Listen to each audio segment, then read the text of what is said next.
I don't know anyone more interesting to me than the way he thought about dance. He just loved watching people move. The appeal of Merce's work is really, you never get it the first go around, that there's always something new to see, and the freedom that Merce gives the viewer, that you let your eye go where your eye goes, that he's not demanding that you see it in any sequence or any particular frame of reference. Which is why people can go back and back and back to his particular pieces, because you realize that he doesn't say, this is what's happening here, that's what's happening there.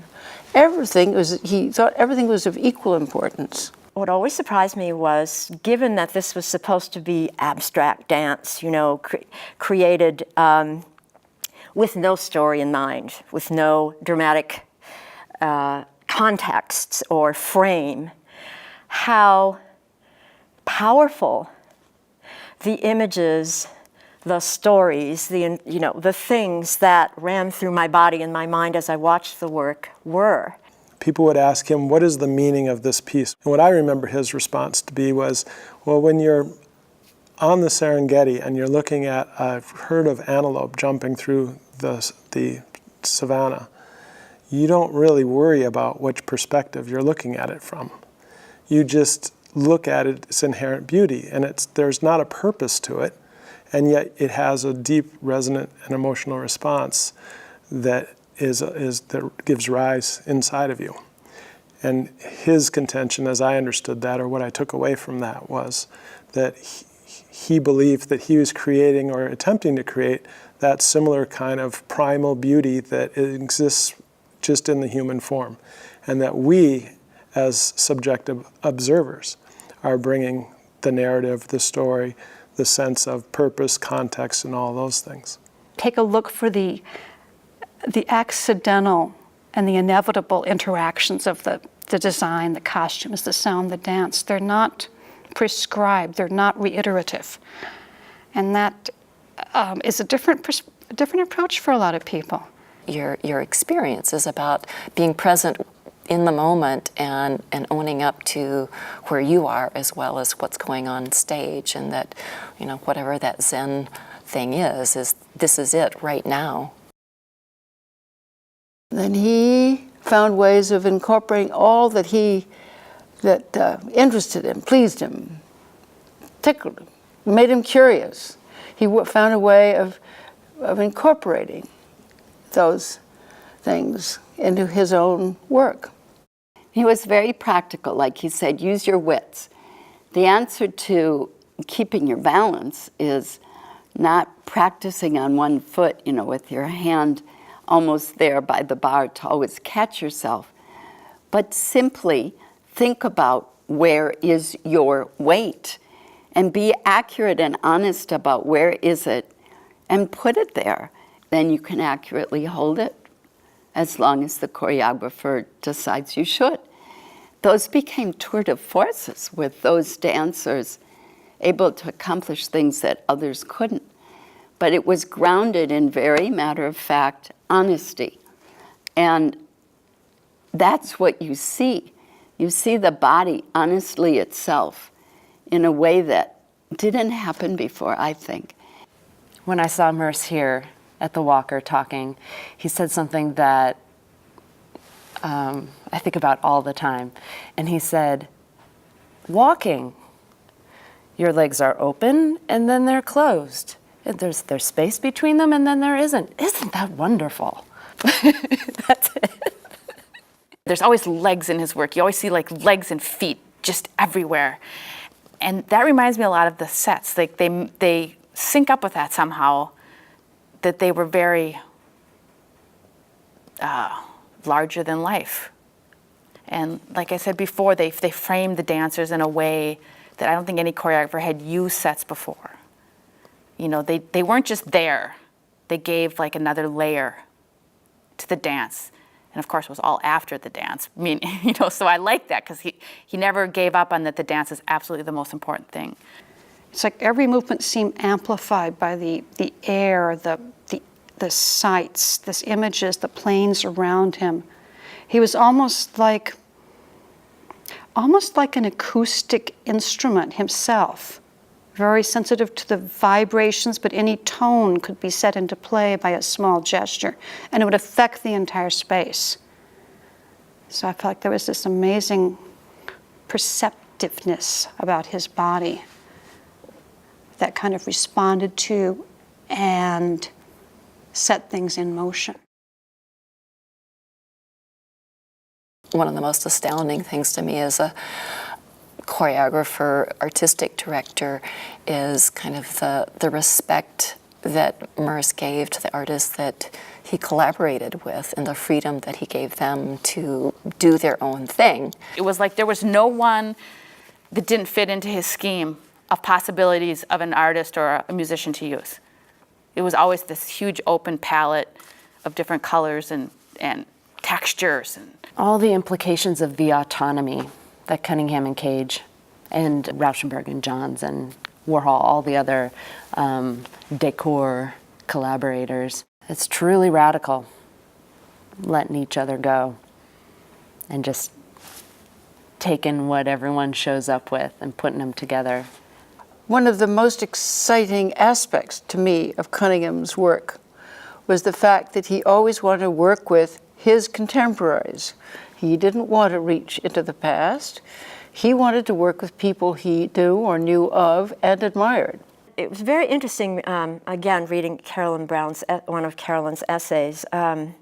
She said that Merce is not a collaborator. Everyone talks about how Merce collaborates with Robert Rauschenberg and, Andy Warhol and all these great artists and composers. She said he doesn't collaborate. He's a loner.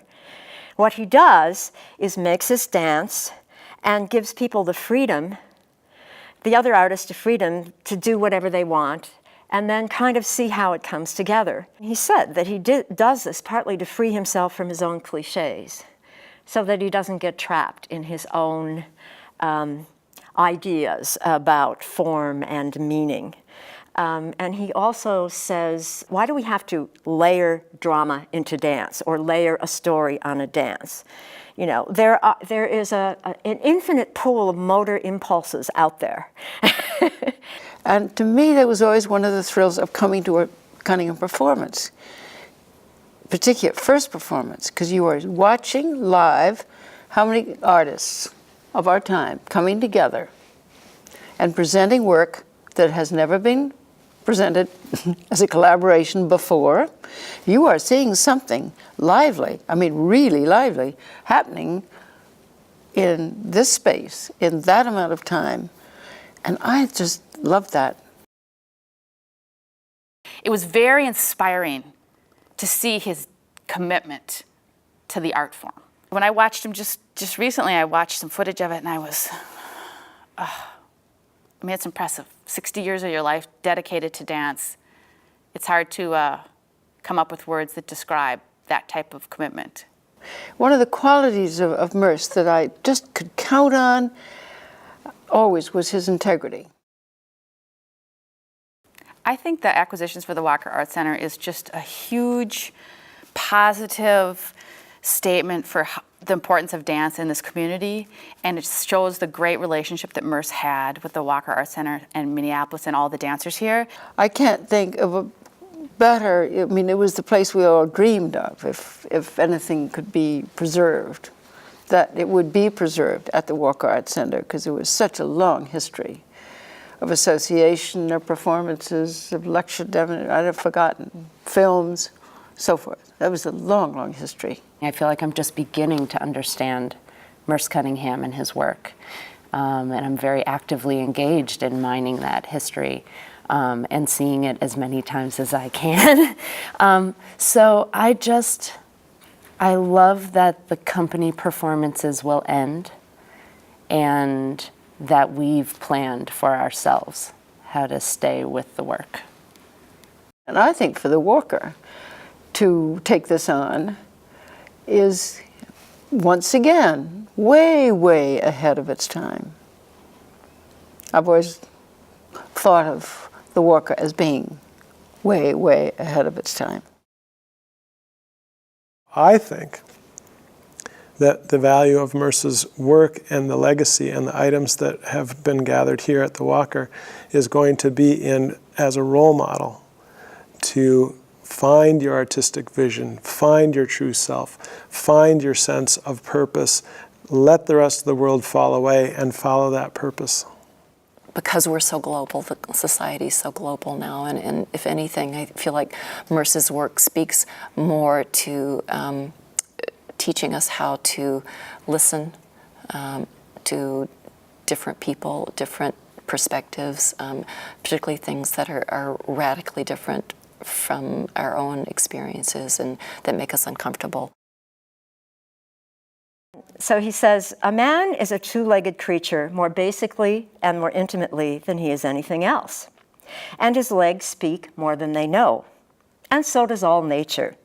So if you really dance, your body that is, and not your mind's enforcement, the manifestation of the spirit through your torso and your limbs will inevitably take on the shape of life. I mean, what? From a man is basically a two-legged creature to that is, to me that's part of what's so amazing about his work, because I think his work does that too. And I loved always his sense that when he was dancing, or when he was moving in space or working outside, that was when he felt most alive. This is my favorite quote. It's also from this 1955 essay.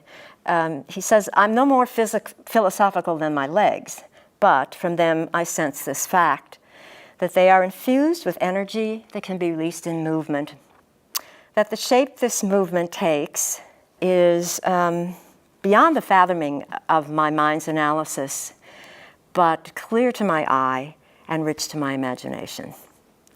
I think that's the essence of who he was as a dancer and who he was as a choreographer. I just loved his early stories about his teacher, Mrs. Barrett, who's, when he was 12 and doing the ballroom dances with her daughter, and Mrs. Barrett would always say, okay, ready to go on, bite your lips, pinch your cheeks, and you're on. And that has stayed with me. You just keep going. And I love it that Merce apparently started every class, every day that he taught. We begin again.